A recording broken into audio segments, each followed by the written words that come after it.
If you're a woman over 40 dealing with low energy, brain fog, or stubborn weight, and you're not taking creatine, you're missing out on one of the most powerful supplements for your brain, your body, and your metabolism. And today I'm going to break down creatine in a very simple way: what it is, the benefits you might not know about, why it matters so much, especially for women after 40, the exact product I personally use, and why most of the creatine on the market is a complete garbage. So, first, what is creatine? Creatine is a natural compound your body already produces, and you also get small amounts from red meat and fish. Creatine helps your body produce energy, something called ATP, which is basically the energy your cells use to function. And this is important because every single thing your body does, your muscles, your brain, your metabolism, runs on energy. The problem is, as we age, our natural creatine levels start to decline, just like everything else, right? And women already have less creatine than men to begin with. So even though it's been marketed to men for decades, women, especially over 40, may actually benefit even more from supplementing with creatine than men, believe it or not. I have always believed in supplements, and I've been supplementing since my 20s with different types of supplements, but not creatine. Big mistake, especially after 40. But I already fixed it, so I'm all good now. One of the biggest hidden benefits of creatine is how it can support your brain and cognitive function. Creatine helps provide energy to your brain, and that directly supports focus, mental clarity, and even mood. And if you're in perimenopause or menopause, you're probably dealing with some brain fog, low energy, difficulty concentrating, feeling mentally drained. At least that sounds like me. And a lot of that is connected to hormonal changes, but also to how your brain is producing and using energy. So, when your brain has the energy it needs, you feel more clear and more focused. And that's exactly where creatine can help. Another benefit is mood and mental health. During perimenopause and menopause, a lot of women experience irritability, anxiety, low mood, and just feeling off. And a big part of that is actually connected to brain energy and neurotransmitter function. Creatine helps support your brain's energy production, which plays a huge role in how you feel, how you handle stress, and your overall mental state. There's also a research showing that creatine may help support mood and emotional stability, especially during periods of stress. The next benefit is what creatine is most known for: muscle and strength improvement.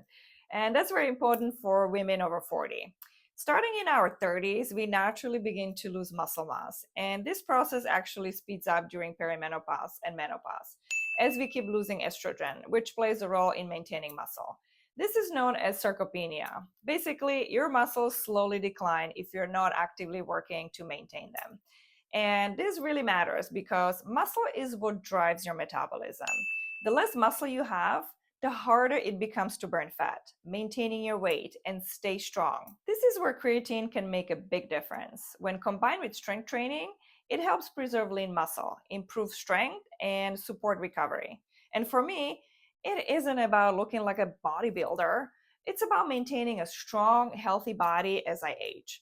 For the past few months, I've been on a mission to gain at least 5 pounds of muscle. And I believe I'm getting there. I will find out soon when I get my next DEXA scan next month. This next benefit I'm pretty excited about, and it's especially important for women over 40, and that's bone health. During and after menopause, estrogen levels decline, and that can lead not only to muscle loss, but also to gradual loss of bone density. Bone and muscle work together. The stronger your muscles are, the more they help stimulate your bones. Creatine, when combined with strength training, has been shown to support bone mineral density. So again, this isn't just about fitness. It's about protecting your body and supporting your long-term health as you age. It's all about longevity, baby. Creatine can also support blood sugar and fat loss. And this is where it really connects with everything I talk about. Creatine may help improve how your body handles glucose, which is directly connected to insulin and fat storage. And after 40, many women become more insulin resistant, which makes it easier to store fat, especially around the midsection. So, when your body becomes more efficient at using glucose, it's less likely to store fat and more likely to burn it. And if you're struggling with low energy, cravings, or stubborn weight after 40, I put together a simple, free 5-day fat burning reset that helps stabilize your blood sugar and get your body back into fat burning mode. I'll link it below. Creatine can also support energy and metabolism. Remember when I mentioned ATP? That's your body's main source of energy. When your cells have more creatine available, they're able to produce that energy more efficiently. And this affects everything: your workouts, your daily energy, and how well you recover. I personally feel like I can push a little harder during my workouts, and I get faster recovery when I take creatine. Recent studies show that creatine can help even with sleep. Now, creatine is not a sleep supplement. It's not going to make you fall asleep faster. But here's what it can do. As I mentioned before, it helps your brain produce and use energy more efficiently. When you're sleep deprived, research actually shows that creatine can help reduce the mental fatigue and cognitive decline that comes from poor sleep. I'm not saying you don't need to sleep much, just take creatine and you'll be good. I'm saying if you do happen to get a poor sleep, creatine can help. Some people are even using higher doses of creatine for jet lag. I haven't tried it yet, but I certainly will. For me personally, I didn't start taking creatine for getting bigger muscle. I started taking it for overall health, performance, and longevity. I definitely noticed improvement in my workouts, recovery, and cognitive function, but only after I started taking the right creatine. There's so many brands out there, and I tried a few, but the one I'm using right now is the absolute best, in my humble opinion. Not all creatine is created equal. The one I personally use is this one, Ultra Pure Creatine by Myoxcience.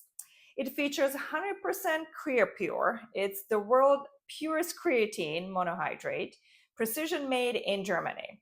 It's third party tested, clean, and it doesn't contain any fillers or unnecessary ingredients.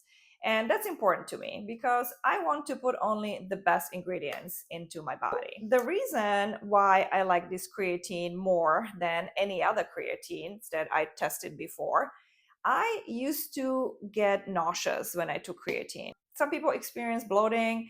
I didn't have that. But every time I took creatine, I felt a little nauseous. So I tried different brands and I felt the same thing until I came across this bad boy right here. So now I take creatine and no problems. I don't experience any nauseousness. I don't experience any bloating, like I said. They also have a creatine mix with electrolytes, which I find very convenient. And the dosage of the creatine is a little less. Standard dose of the pure creatine is 5 grams. This one has electrolytes mixed with creatine, and that's a little over 2.6 grams. So this works out really well for me in the morning when I work out. I put this into my pre-workout mix with my aminos and lemon and ginger and matcha and all these things together. And then after my workout, after I eat late morning, I have additional 5 grams of just this pure creatine.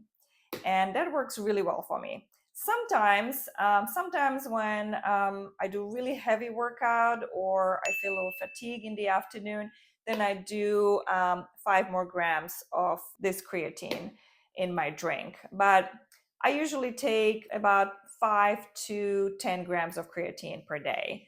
On my fasting day, I actually only started taking this. So it's electrolytes, which help with some people experience headaches. I don't anymore because I've been taking electrolytes and a little bit of creatine. So the 2.6 grams of creatine on my fasting day, because I don't work out heavily, I don't lift weights when I fast, this works really, really well. On regular days, I combine these two. So I have about 7.5 grams or sometimes 10 grams of creatine per day. And what I also love about this brand, not only because it's so pure, but it's actually very reasonable priced. 90 servings of the pure creatine, about $38. And the creatine electrolyte mix unflavored is for 45 servings is also about $38. But they also have flavored ones. They have lemon and orange, but they're also sweetened with monk fruit. So I don't necessarily like flavors. I like to make my own flavors, Plus, I don't like any other ingredients there. So this is my very favorite creatine to take. And if you would like to try it, I'll leave the link below. There are a lot of companies out there selling creatine. So do your research before you buy any of the products. There are some cheap ones, and which is usually a red flag. If something is cheap, you're probably sacrificing the quality. Most of the companies are sourcing their creatine from China, which could be questionable. A lot of companies are not selling a pure creatine. They're selling products that are maybe 60% of creatine, and the rest of it is fillers. And I suspect the brands that I tried, some of them may have been some fillers in there that were not making me feel good, but who knows. So definitely do your research before you buy any creatine. And let me know in the comments below, have you ever tried creatine? Are you thinking about it? Did this video maybe help you make a decision? Let me know. I would love to hear from you. Thanks for watching, and see you in the next video.